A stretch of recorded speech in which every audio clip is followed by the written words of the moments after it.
James Pattinson was one of the most exciting pace bowlers Australia has ever produced. A scarily aggressive, quick, blessed with high pace and the ability to move the ball both ways through the air. If not for the fact that the brutality of his stock ball was only matched by the brutality of his injury history, he may well have gone down as one of the greatest Australian pace bowlers in an already absolutely stacked era. His brother Darren Pattinson was a good club bowler who had a late bloom into being a decent domestic cricketer. But at the end of the day, they both played Test cricket. Not the same volume of matches, not with the same success, and not even for the same country. But yes, James Pattinson's brother played Test cricket. Before he played for England, Darren Pattinson may not have played much first-class cricket, but he did play a lot of club cricket. He debuted in first grade for Dandenong in 1999. In his first season as a 20-year-old, he took 8 wickets at 35.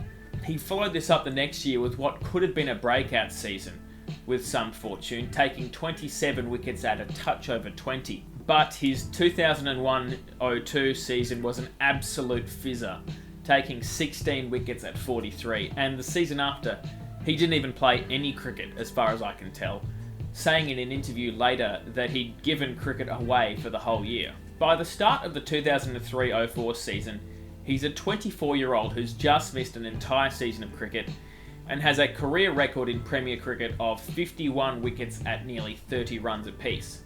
He can't really bat, and Victoria already have quite a few established quicks in their team, and there's young talent emerging everywhere, including a 20-year-old Clint Mackay and an 18-year-old Peter Siddle yet to make their state debuts.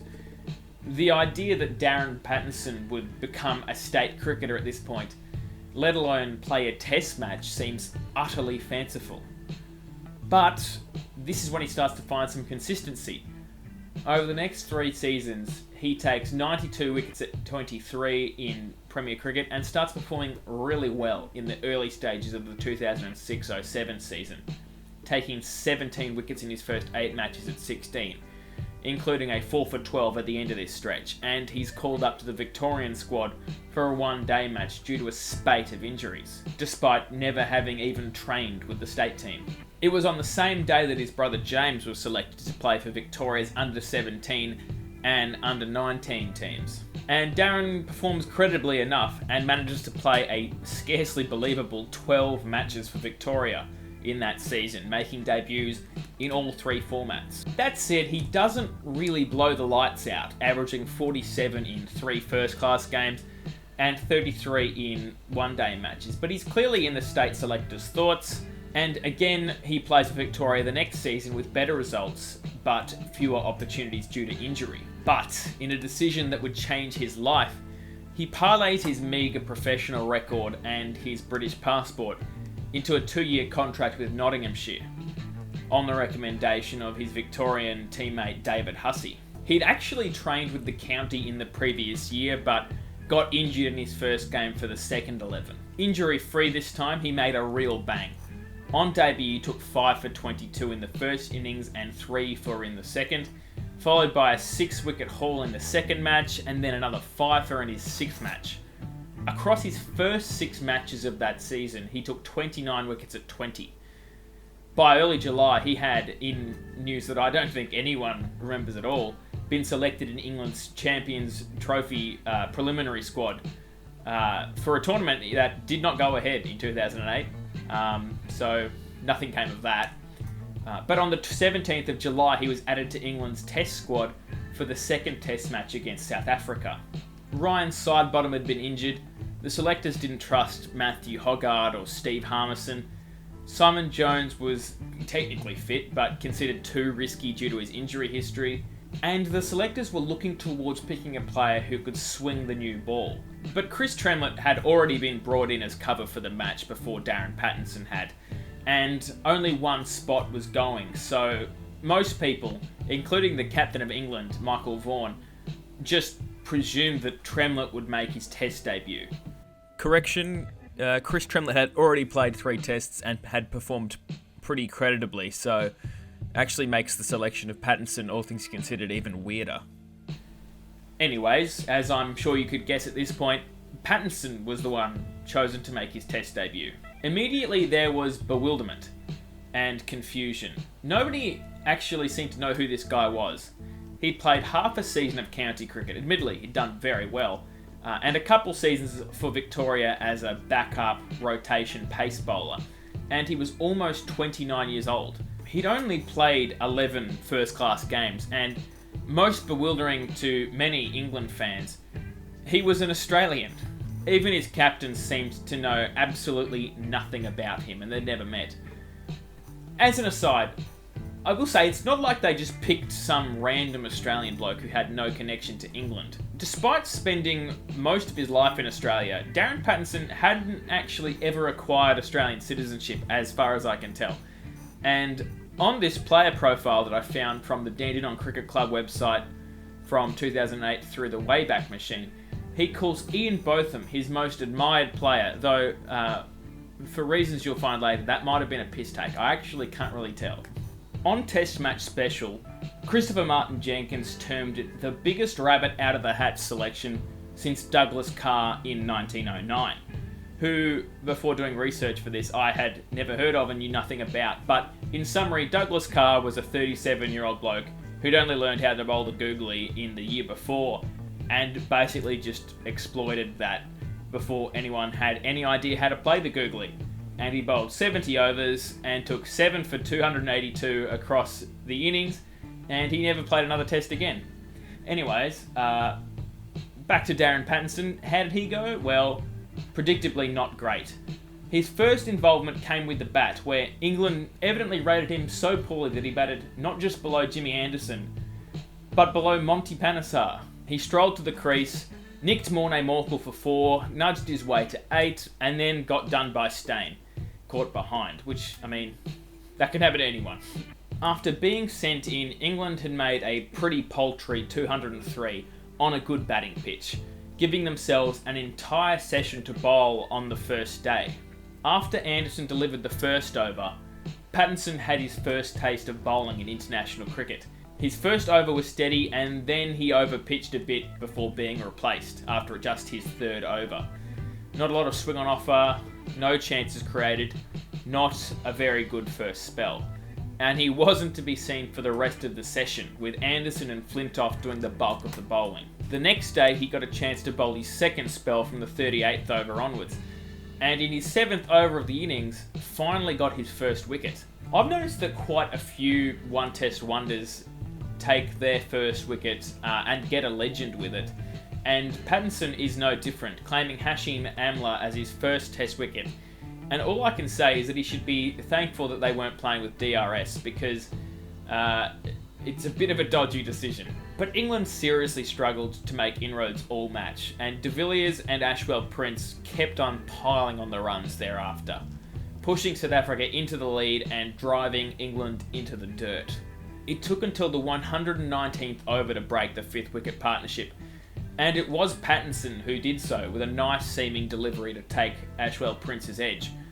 But after that, de Villiers continued to grind England down with slight help from South Africa's lower order. And apart from a tough caught and bowled opportunity that I don't have any footage of, by the way, Pattinson didn't create any more chances. South Africa ended their innings all out with a lead of 313. And England never looked like putting up a fight in reply. Cook made a strong-willed 60 off 178, and Jimmy Anderson made a valiant 34 as a night watchman at number 4. But Strauss, Peterson and Bell utterly failed, and they were 6 for 152 by the time that Cook got out. The lower order rallied, and Broad made a flashy 67 not out, perhaps a reminder that not only that Broad was a genuinely good batter at this point in his career, but also that this was a bloody good batting pitch, and England just failed all game. Pattinson came to the crease at number 11, with England still needing 51 runs to salvage any pride by making South Africa bat again. And to his credit, Pattinson and Broad put on 60 for the final wicket. It was mostly Broad's doing, but Pattinson did hit the runs that avoided the innings defeat. Then he got out. South Africa needed 9 runs to win. Broad conceded 8 runs in his first over, and so Pattinson's single ball of his second and final innings in Test cricket as a bowler was enough for Neil Mackenzie to finish the job. A pretty embarrassing 10-wicket loss ensured that Pattinson's selection story went from bizarre to scandalous, with him and the selectors copping much of the blame. Ian Botham, who again Pattinson had described as his most admired player, though I will stress there's a good chance that that player profile was actually created after Botham slags him off, but anyways. Botham called it the most illogical, pathetic and diabolical piece of selecting I've seen. The selectors have embarrassed English cricket. But, truth be told, Pattinson bowled no worse than any other of the English bowlers. He managed to dismiss Hashim Amla, fresh off a century, and in the middle of his first 1,000-run year in Test cricket, even if he did so with a dodgy umpiring decision. And he ended South Africa's biggest partnership of the game by dismissing their top scorer with a good delivery. But more to the point, England lost this match when they posted a crap score on a good pitch against a great batting lineup. Pattinson's selection was bizarre and muddled from a selection team that was clearly trying to be too cute by half. But he didn't crash and burn, and even if he had, England had 4 other frontline bowlers and they all failed as a collective unit to stop the great South African batting lineup. Now, with other players who eventually become one-test wonders, there is sometimes no immediate sign that they will be consigned to being a one-test wonder. Maybe they might play another test, maybe they, are involved in squads later, but with Pattinson, it was simply treated as a formality that he would never play another test as soon as he finished that game. Articles from the time had consigned him to history, and there were suggestions denied by Pattinson himself that he had already given up on playing for England ever again. He was dropped for the next test, with Harmison recalled for his only test of that summer, and he returned to playing for Notts, closing with a further 18 wickets to end with 47 for the season at 24.7. He also took 13 wickets at 17.8 in the One Day Cup and 8 at 17 in the Blast that season, and managed to make the Lions squad in August. Even disregarding the fact that he'd played a test that season, that is an obscenely successful season for a guy who had previously only played a small amount of professional cricket and who hadn't played any professional cricket until he was 26 or 27 years old. But it had clearly been a bit of a mixed experience. Pattinson spoke about how tough the whole experience had been for him and his family, and at how much he was excited about returning to Victoria for the Australian summer. He even went as far as saying he was bewildered by the selection and thought that it was the wrong decision, amidst the continued press pile-on. He returned to Australia, now technically playing as an international player for Victoria, but struggled for consistent selection in the Sheffield Shield in a Victorian side that already had Dirk Nanners, Peter Siddle, Clint Mackay, Damien Wright, John Hastings, Shane Harwood, and by now Darren's own brother James Pattinson to compete with, and he continued to have some injury issues. He also played no part in the One Day Cup, returning to Notts, which had been his happy hunting ground the season before, actually looked a bit more like a nightmare in 2009, where he only took 10 wickets in 8 county games at almost 90 apiece.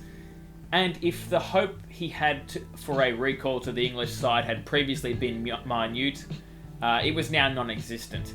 Pattinson's professional career writ large was now in jeopardy, but over the next few seasons he actually proved his level as a good domestic servant in Australia and England.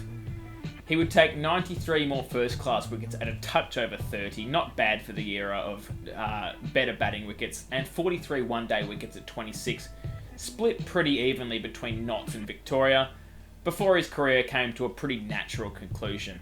And an element of his career that I've genuinely never heard anyone talk about is that for a short period of time, he was clearly one of the best T20 bowlers in English domestic cricket, taking 43 wickets at under 18 apiece across the 2010 and 2011 seasons of the T20 Blast in England, though this went unrewarded by national selection.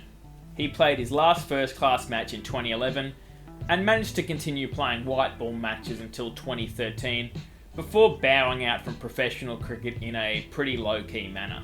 And as a bizarre addendum, after spending a few years playing incredibly low-grade cricket, he returned to play for Dandenong's first grade side in 2017-18 and had his best ever season in Premier Cricket, landing 37 wickets at 11.6, en route to winning the title before finally retiring from all cricket a year later. Sometimes playing Test cricket is the ultimate culmination of a player's entire career.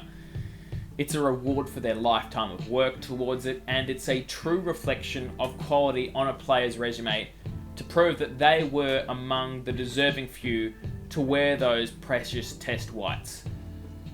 And sometimes a Test career is miraculously and bizarrely thrust onto you without any warning, and it's gone before you really have any idea what's going on. And then people get really angry at you, even though you didn't do anything. Darren Pattinson was at one point in his life a roof tiler in his mid-20s who probably thought he'd failed as a club cricketer. He then became a late blooming player who probably and realistically thought he would never have a chance of playing state cricket, let alone international cricket. And in the end, he played almost 200 professional matches across 2 countries and very briefly wore one of the most coveted Test caps in the world. The list of English Test caps will always have his name at 640, right next to Graham Swan. And even if he's not even the best fast bowler in his own family, I think it's always worth remembering just how good at cricket you have to be a so-called bad Test cricketer.